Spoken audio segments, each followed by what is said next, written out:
Wisconsin Eye is in Green Lake. We're at a training conference of the County Veteran Service Officers Association of Wisconsin. We're talking to Joe Aulik. Oh. He is the Veteran Service Officer for Winnebago County. Right. Joe, thank you very much for talking. You're welcome. You are, I want to get the term right, a CVSO, a county, it stands for what?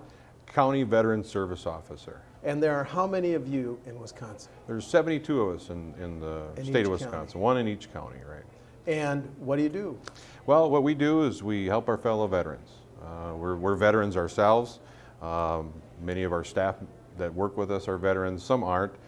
They're benefit specialists, and we help the veteran and their dependents, the families, the widows too. We can't forget about our widows. A veteran has passed away, and sometimes those widows, especially if they're a veteran that they were married to, served during a wartime period, they can access a pension potentially to offset medical expenses. Give us a history of CVSOs. They started in Wisconsin when? Yeah, in 1932, they started in Fond du Lac. Leo Promin was the first CVSO in 1932. And because they were noticing the veterans were coming back and there was no one to help them. So Leo just kind of took it upon himself. And then soon after that, in 1936, the CVSO Association was started. And a couple counties got together. And then finally in 1946, the legislature passed legislation to put a mandatory law into place that every county should have a CVSO. Do most states have CVSOs in each county, or does Wisconsin lead in terms of the number of CVSOs? Right. I would say Wisconsin leads in the number of CVSO. A lot of states have regional CVSOs. Okay. So you could have one CVSO that handles 5 counties. Well, that's a lot of veterans, and so sometimes it's first come, first serve. So, but in the state of Wisconsin, they have access. We have accessibility, which is great. We're at the ground level. We call it the boots on the ground. And we're right down there with our veterans and their families, looking for ways to get the benefits to them. Who can come in and see a CVSO in Wisconsin? Can anybody who served for no matter how long, and if they're honorably discharged? What about other circumstances? Right. Anybody who served in the armed forces. That's we try to classify as that, because we want them to come into the office and make sure what the eligibility is, because there's so many different eligibility rules. So if you served in the armed forces, we encourage veterans to come into the office, and even family members and widows. Again, if they were married to a veteran or had a veteran in the family and they want to see what potential benefits might be available, we ask them to come to the office. You know, like we always know, it doesn't hurt to ask. So. Do most veterans, are they aware that in Wisconsin at least, there's a CVSO in every county, sir? Well, statistically, a study done by the VA, 50% of veterans are unaware of their benefits because there is no advertising on TV or radio, and that's why we're here today to try to reach out to our fellow veteran. And also, a study indicates that if you use a county veteran service officer, you receive 50% more in benefits. So because that's important. Yeah. If a vet comes to someone like you, she or he will get 50% more in benefits? Exactly, because the application process and the benefits are so complicated today, for us to help them work through that, and we do it every day, and so we know the benefits. Just a comparison, we figured out there's about 55 base programs that we need to know: eligibility, form application, and strategic ways to get that benefit for the veteran. So there's a lot of information to handle, and we're there to walk them through the process. 55 different programs. 55 different programs. But what are the biggest need? Which programs are the ones that you spend most of your time on? The biggest programs we spend our time on are compensation. If someone served in the armed forces and they incurred or aggravated an injury, they can apply for compensation. The way I try to explain it to a veteran is you're on the job and you're injured, and the VA needs to compensate you for that. You served your country, that's one thing, but they need to return you back to society the way they found you. They found us in good shape and whole, and when you come back to society, they need to present you back to society like that. And if you end up with injuries, that can be mental health, physical, different things like that, military sexual trauma, we do a lot of cases like that. and we can apply for compensation to compensate the veteran for that. And then how does a veteran who may not be using his or her CVSO, how does she or he find the local CVSO in their county in Wisconsin? Well, the easiest way is on the internet at wicvso.org. We have our contact list there, locate your CVSO, or in the phone book, look under Veterans Officer or Department of Veterans Affairs and look for your County Veteran Service Officer, and that's the easiest way to do that. Is it usually in the county courthouse, Joe? We're in different places. We're next to the courthouse in Winnebago County. Sometimes we're in administration buildings. And some are entities all by themselves, and some are in the courthouse, some are in human services. So we're in different places in the county, but we're there. So that's the... So your message is, we're out there, veterans should use us, and if you do, as you said, there's a 50% increase in the benefits that you're entitled to. Exactly, right.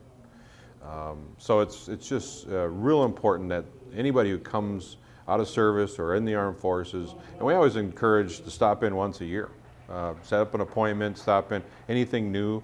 You know, we have Vietnam veterans that maybe passed away from ailments related to Agent Orange. I'd say, you know, the big ones are ischemic heart disease, prostate cancer, diabetes, and there's a myriad of cancers connected to Agent Orange. And if that veteran died from one of those ailments and the widow never applied for a service-connected death, they can go back and apply for that and get that service-connected, and then there's benefits available for the widow. I'm intrigued by the number that only half of the vets are aware and use the CVSOs. What's the biggest disincentive for those vets that are not using CVSOs? Why are they not using your people like you? Well, I think they're not aware of our presence in the county, so again, we're reaching out to them. We're our fellow veterans. I served in the United States Air Force for 7 years, and we want to reach out to our fellow veterans and say, hey, there's benefits available. You know, just a simple benefit in the state of Wisconsin, it's called the Wisconsin GI Bill. It's not the federal GI Bill. That goes away at 10 or 15 years, depending on when you serve, but the Wisconsin GI Bill awarded every veteran in the state of Wisconsin 128 free credits. And time again, veterans come into the office and are not aware that's even there. And so if you're a veteran in the state of Wisconsin and you don't know about your Wisconsin GI Bill, then that's come into our office. We'll explain that to them. And that's the key, is sitting down, covering the myriad of benefits and you know, VA health care and different things like that. And also we want to mention, you know, we have a major suicide problem in our nation and in our state right 22 to 27 vets per day? 22 to 27 vets per day taking their life in our nation. We as an association have tracked about 23 since the 1st of January of 2016 that have taken their life in the state of Wisconsin. Since 2004, we're about 53 veterans that have taken their life in the state of Wisconsin. And the Wisconsin Department of Veterans Affairs has started a zero suicide initiative. Again, the point is there's 800 numbers available. Reach out to us and we can hook you up with free counseling. We're the refuge. We're your fellow veteran. You come to us. We're there to help. We're not here to judge. I always call my office the no judgment zone. We're there to connect them with the resources, and all of our services are free. There is no charge whatsoever. How widespread is the problem of homelessness among Wisconsin veterans, Joe? It's growing. Homelessness is becoming a bigger issue because the veterans are returning. They're having reintegration problems. So they're either losing their jobs or unable to find a job, but that's where we come in, where we can, again, hook them up with those services, those counseling services, those employment services. You got the Department of Workforce Development services for the veteran and the spouse. So there's so much there. A lot of people don't know where to turn, or they maybe had subpar treatment, and that's where our offices come in. Come in our office, we'll give you that top-notch treatment, and that's why we're here. You've been a veteran service officer for how long? I've been a service officer for 17 years. How have the needs of veterans changed over the 17 years that you've been doing this? They're becoming more complex. and more technical, if you want to call that. When I first started, you'd come in with a World War II veteran or a Vietnam veteran, Korea, you'd put in for maybe frostbite on the feet, post-traumatic stress disorder. The veterans coming back now from Iraq, Afghanistan, their issues are so much more complex because of the multiple deployments. We're dealing with PTSD, we're dealing with joint problems, we're dealing with skeletal problems, and all the burn pits that were over in Iraq and Afghanistan, and breathing the toxic smoke. And just a side note on that, they have found that the toxic smoke included the same toxic ingredient as Agent Orange, which is called TCDD. So if they're inhaling that smoke, they have now been exposed to the same ingredient that was in Agent Orange, and we're coming with a lot of asthma. I had a 33-year-old veteran in the office the other day, and he's got lymphoma, and potentially from the burn pits. And there's registries online for the burn pits for exposure to the Agent Orange in Vietnam. Another program I guess I want to touch on, which nobody knows about, it's called the RECA program. It's a Radiation Exposure Compensation Act. This program is designed for the veterans that were in the atomic test in Arizona. And if those veterans are on site and they contracted one of the 23 cancers, they can receive a $75,000 check. It's the easiest program to apply for. Now, if that veteran has passed away and the spouse is still alive and with us today, she can apply for that benefit. If the spouse is gone, the children can apply for that benefit. If the children are gone, the grandchildren can apply for that benefit. So it's an easy $75,000 check. I've done many of those claims in the office, but again, it's not advertised. And that's what we're here today to say, hey, there's things out there that you need to be made aware of, and come see us. One vet watching this who may not be aware of the CVSOs may be asking, do I have to have an appointment or can I drop in? Well, we encourage appointments because we want to maximize our time with you, okay? And many of my appointments, there's nothing to go over 1 to 2 hours with a veteran, because when you start talking about the complex benefits and things, and then you start to apply, you want to spend time with that veteran.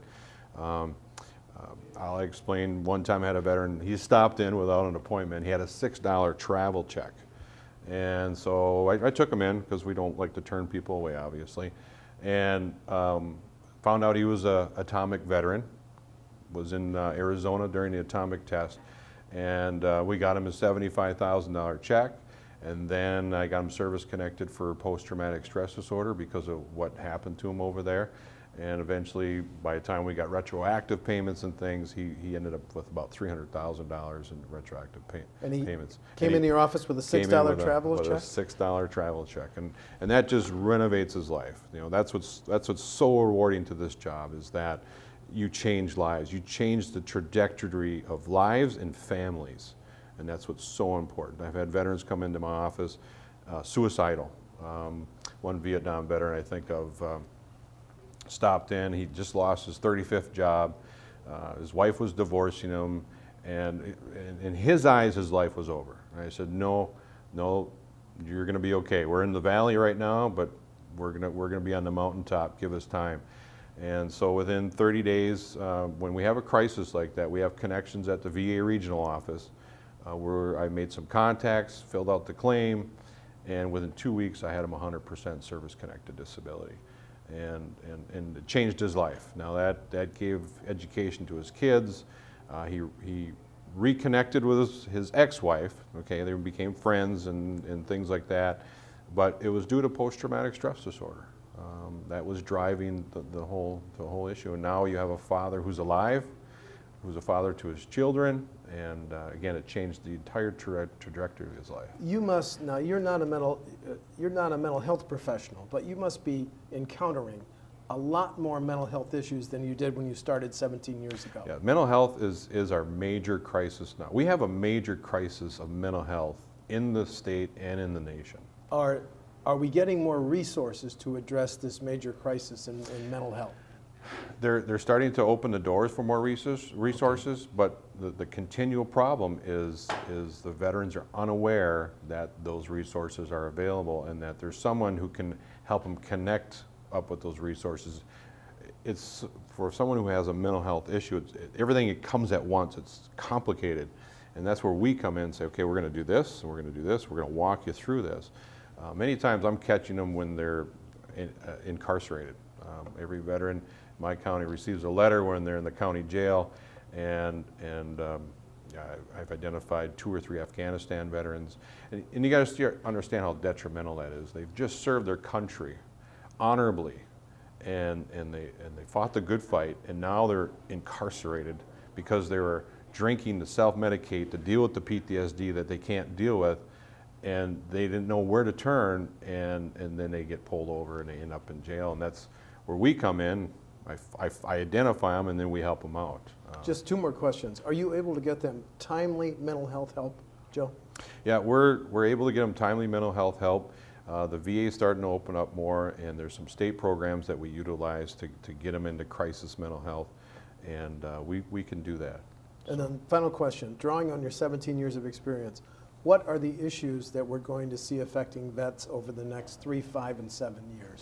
Again, the issues that we're going to see in the next 3, 5, 7 years is you have the mental health component, you have the toxic exposures that you had in Iraq and Afghanistan, the skeletal problems that you're running into, and again, outreach. You know, we need to be there on the ground, the boots on the ground, to help our veterans, and those are the main crises. And then along with that is employment issues and homelessness issues. Again, we have the overriding factor is the difficulty in reintegration into society. You come back and you've seen things that is not so much a mental health injury, but a moral injury, as we discussed. And overcoming that, they need a support group, and we're part of that support group along with their family, and ultimately the community. We as a society have to reach out. We've sent them over there. It's our responsibility that they know that they're going to be taken care of, whatever the cost. These wars right now, the estimated cost is $4 to $6 trillion, and so whatever it costs to help my fellow veteran, we need to write that check. Doesn't matter what it is. Because if we can afford that, we can afford this. Joe Aulik, Winnebago County Veteran Service Officer, thank you so much for the information. Thank you. Appreciate that. Thank you.